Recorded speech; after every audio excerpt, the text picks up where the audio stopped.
Hey guys, this is Robert Dailey with Dailey Woodworks, and today I'm going to show you how to make these modular storage cabinets. I use this same design in my trailer. I use this design here in the shop. It's based on Ron Paulk's design that he used in his Smart Wood Shop. I'll link to his video series on that build below so you can kind of see how he puts an entire shop in a trailer, and then of course my trailer tours is that same concept, a full shop in a 6x12 trailer. So here's the anatomy of these drawers. I have 1/2 inch plywood riding in 3/4 inch dados. The reason I did that is so I can put a little latch system in here, mainly for my trailer. That way the drawers don't slide open. It's basically you just cut out a little notch, glue in a piece of 1/4 inch plywood or hardwood onto the base, and then you have to lift slightly to open the drawer.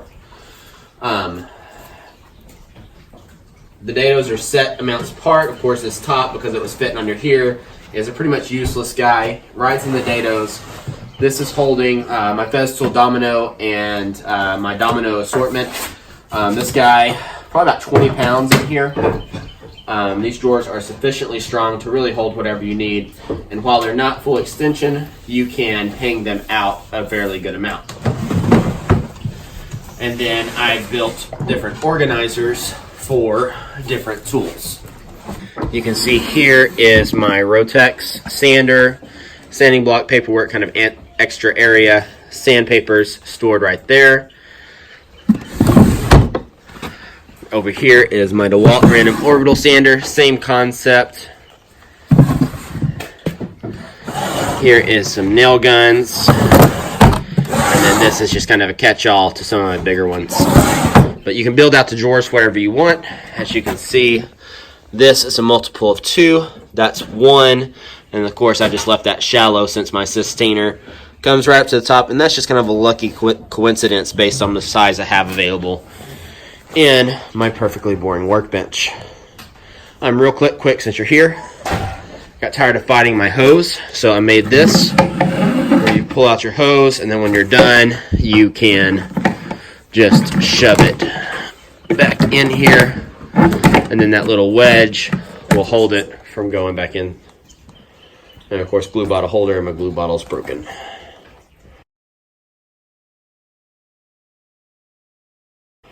So what I did, because I want to be able to make these things in groups or batch them out whenever I have time, is I have my jig. On my jig, it tells me how to route it. Right here are my basic measurements. And then I have different jigs right there. And I just wrote on the side of the cabinet so I had it whenever I need it. So we're going to build 1 or 2 of these to go under here and hopefully organize this second workbench that I made recently.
Go to your home, you piece of crap.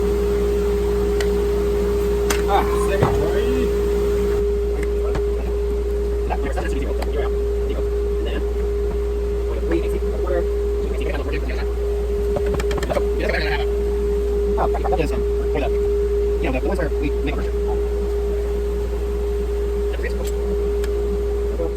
All right, I'm getting set up to route. Got my guy right here. A couple of homemade bench dogs go in there to keep this from sliding back on me. I've got my jig. Definitely want to do this with a jig. And I've even got right here, number 1, start 4 3/4 from the bottom. Boom. So I'm going to measure up 4 3/4 from the bottom. And you can make the spacing whatever you want, and it will depend on your router. But I'm going to do 4 3/4 from the bottom right here. And come in right here. And then get some clamps started. Right there. And then Devin's doing the other side. You should? Yeah. Oh,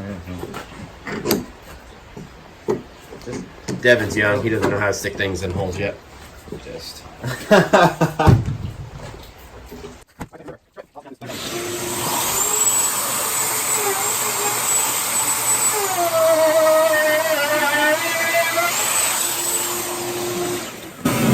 Okay, I'm using cheap bits, so I'm getting a lot of tear out. If you want to do like a really pristine cut, you could take like your first pass at like a 1/16 of an inch with an up spiral bit and then hog out the rest of your mortise. Now I've done that. Now comes the pretty much easy part of I just use my jig. So 2 in first dado facing the top. So this is my bottom.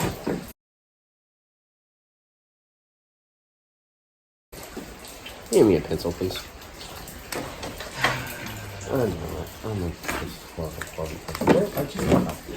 Got it.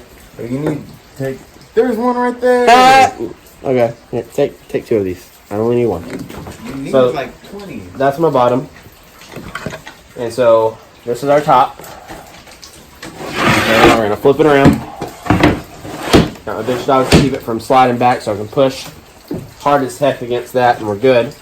This guy is routed to sit in this dado like that. And now that is my fence. And I need to clamp that down, but I don't have to go crazy with the clamping it down. Just enough to keep it from moving. And you can see on this, I even have a little directional arrow that tells me which way to route. So we're going to get ready to go again.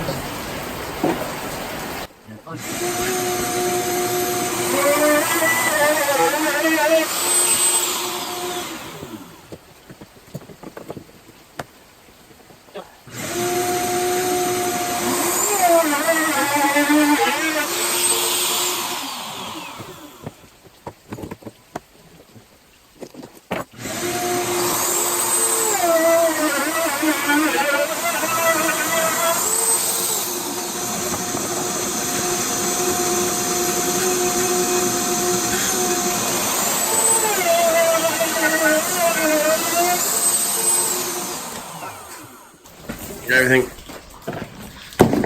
All right, the cool thing with this is while there is a bottom and a top, or a top and bottom, there's no right or left. So this is done. It can be the right side or left side. Now we're just going to make the other side exactly the same way.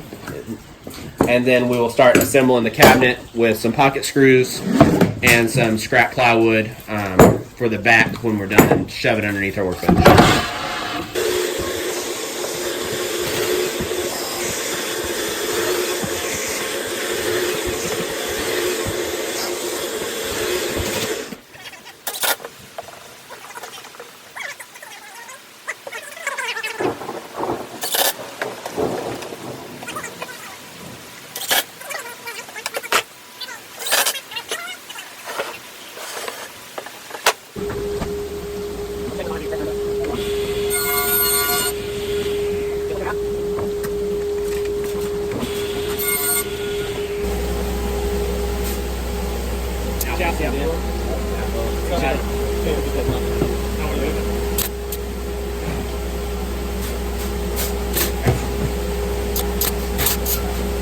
Evan, you measured this and told us the measurements, and I didn't double check you, right? Right. And we're gonna test fit it to see if it fits. Yes. Okay. Wait. Okay. Hold on. Wait. Oh, there's some dust that might be in the way there.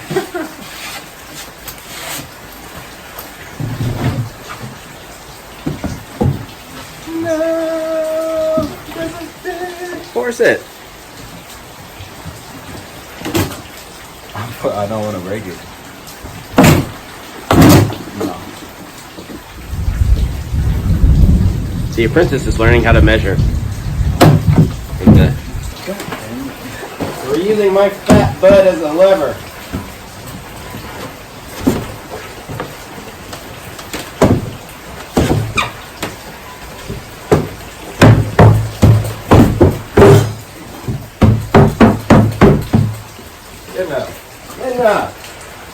Good enough woodwork. Alright, now check this out. I built this drawer 3 years ago when I first started woodworking based on this design. I have not test fit it yet.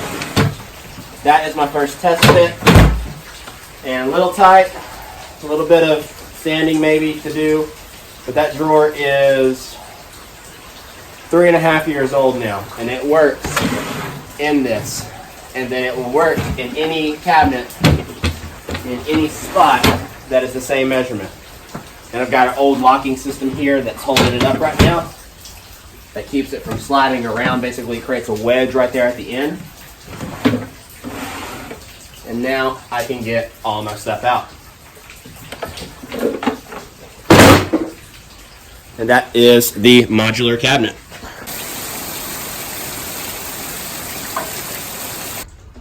All right, real quick, I'm going to show you the anatomy of the drawer box that we're building. Butt joints glued and stapled together. However you want to make drawers is fine. I have been making drawers this way for years. They see constant abuse in my trailer.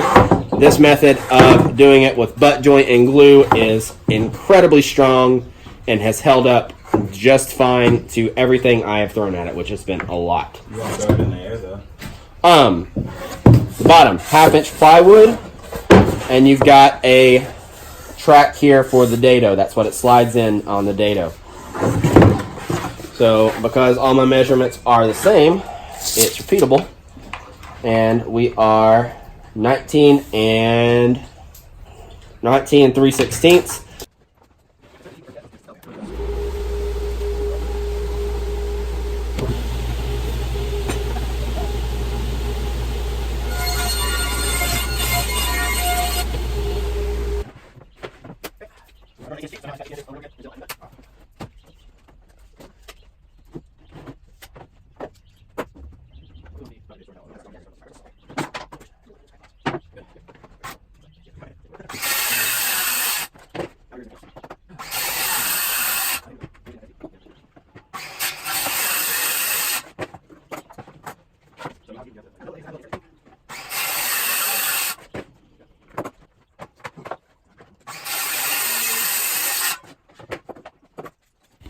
Alright, so now we're going to do 3-inch strips, and that gets us enough room for everything to move like it needs to, and build a 3-inch deep drawer with a 1/2-inch bottom, so the total height is going to be 3.5 inches. So Devin is getting set up to make our rip cut, and I'm going to clean off the bench for him.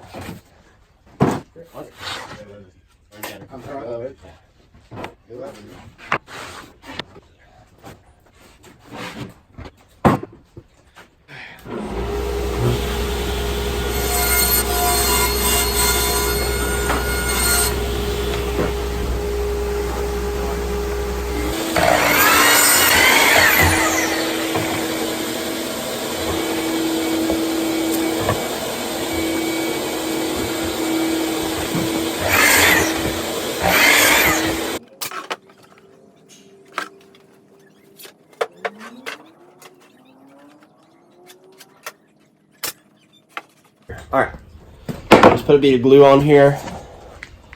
This line is just really to know where to nail. So, we got that. Too much glue. And I'm going to pop a nail in the corner, middle, and side, just making sure I stay flush. Flip it around to the other side. You can see how not square it is. I'm just going to push this over until I split that difference again. Shoot a nail in it, and now I have a reference line going down so I don't hit blowout. And I just have to remember to stay far enough away from that line to get into my board. For the pulls, I just use an 1.25" Forstner bit. And I just go for the approximate center. I've never measured this at all. I just kind of eyeball it. Ooh, and I have to staple it. If you staple this, it won't give as much on you. There we go. Now you can see my hole coming through the other side. I just got lucky enough to catch it. And that is my pull. So you see I've got an empty spot right here. And we're just gonna pop it in there. That's our drawer for the modular cabinet. Alright, so now we got our drawer done, and what I think I'm gonna do is I'm just gonna go through and build a bunch of dividers and stuff like that. It's 4 o'clock.